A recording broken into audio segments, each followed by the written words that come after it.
Hey y'all. Boom, boom, boom. Welcome back to the internet. This is Pen Pandemic Edition, Design 264 with Avery, your host and teacher. This week, we learn processing.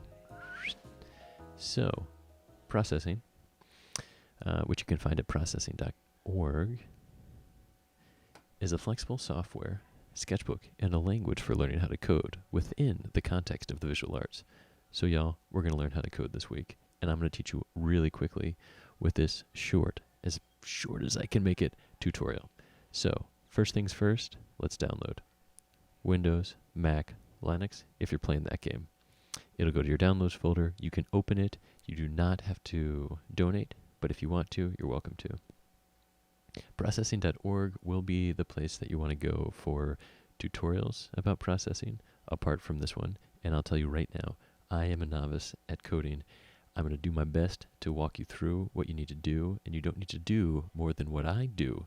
But if you know how to do more than what I know how to do, then do it.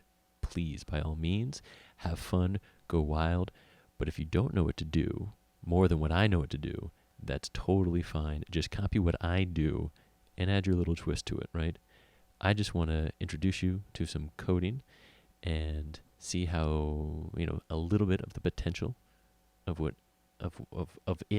using it for your art, okay? Great. So you've downloaded it. Now, let's open up processing, see what it looks like. Boop. All right. This is your processing text editor. First things first, let's save. So Command S, and I'll point out again, we have this keystroke caster down here. When you save a processing file, it actually saves it as a folder. And so you could type in your name, right? And I'm saving it to my desktop. Save. You can see if I come to my desktop, there it is right now.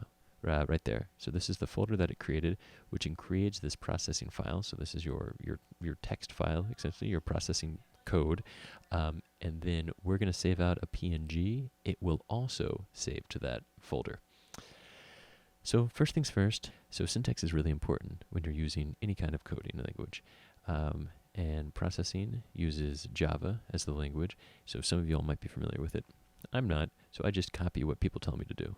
Void setup, open, close parentheses, open, close curly brackets. I'm going to go backspace, give myself a little space. In between these curly brackets, that's where I'm going to write all my functions. That's where I'm going to draw my canvas.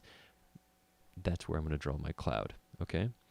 That's all you need to know. This void setup function runs once, if that means anything to you. There's a void draw function that runs multiple times over and over again, but we don't need to use that. We're just going to rock and setup.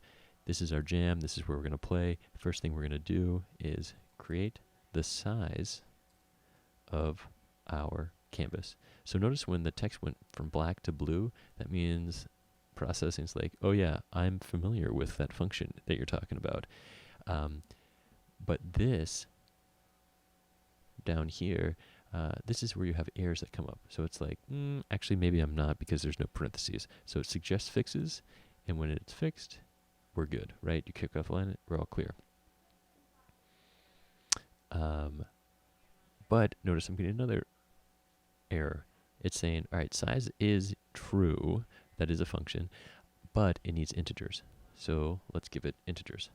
500 by 500, and then we can hit run, the play button, or Command R. This is where I'll remind you that there's a keystroke indicator down here. So Command right there, boop, R runs it. We've written code, y'all. So size 500 by 500, 500 pixels. X, so 0 to 500. This is the 0 point to 500 down here. So Y, X, X, Y. 0, 500 pixels, 0 pixels, 500 pixels, right? It's a coordinate system. And that's all you need to know. Just kidding. So that's the very basic, right? Functions, and when you write a function, the text changes, you'll see. So I'm going to hit tab again, do background, open, close parentheses, semicolon, check it out. Background turn from black to this light bluish color. And then here I can do a color. So 0, if it's just one integer, 0 to 255, 0 being white, black, 255, white, and then everything in between the spectrum of gray. Cool. 3 integers is RGB. Ooh, yummy. Color. Let's go and look at the sketch that I already wrote for you all. So, Avery, example, cloud.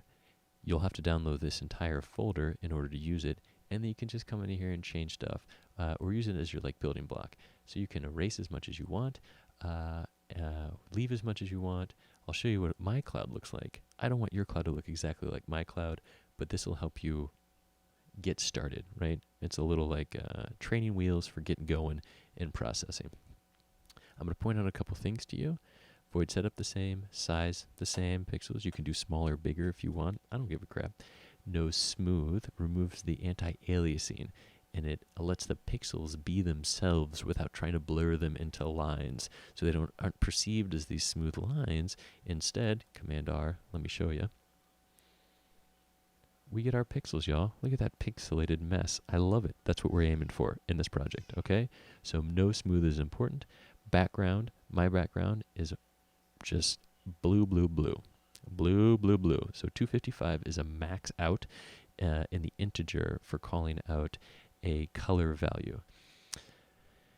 Also, I want to point out that processing builds top to bottom as opposed to bottom to top, like in Photoshop. So, for example, in Photoshop, your bottom layer, right, is built on top of up this way. In processing, it's the other way. So the first thing you write at the top of your text editor is actually the bottom, and then things build up on top of that. Does that make sense? I hope so. Or you can rewind and watch that again. So that also means these things like fill and stroke, these functions, they affect what's below it until there's a new function that overrides the fill and stroke before it.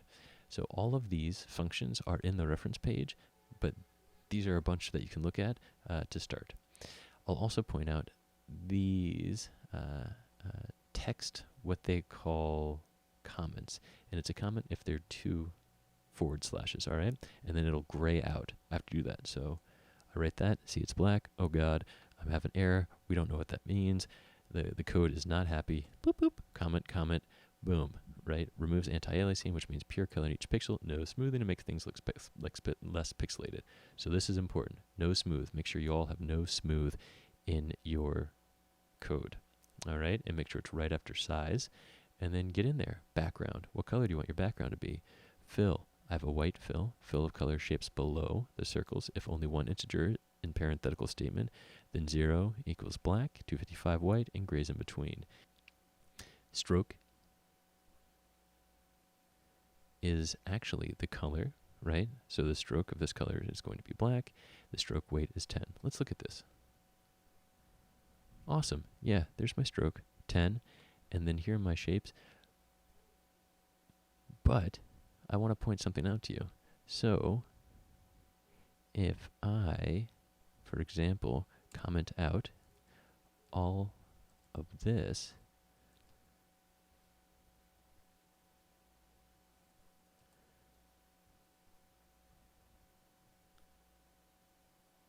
you can see where my strokes went, right? That's hilarious too. Maybe that's the way I want my cloud to be. So now this stroke weight of 10 affects all those circles, and it also affects this rectangle that I have at the very bottom here. All right. I didn't want it to look, I'll come back to it. I didn't want these discrete things, this circle, this circle, this circle, and this rectangle to be visible. I wanted to sort of outline shape. So in order to achieve that, I built the same circles on top, right, by going down and gave them no stroke. So they went on top of the exact same circles. If you look here, these circles and these circles are the exact same, but these with no stroke are on top and a fill of 255, which is white. So that gives us this effect. Really cool. What else am I going to point out? And then at the bottom, very important, save function in parentheses, your name, the name of your file, in quotation marks, .png, semicolon. So this will save, like I pointed out earlier, to your processing folder. And this is what I need you all to turn in. So I'll hit run. Lovely, it's there. It's also in my folder right here.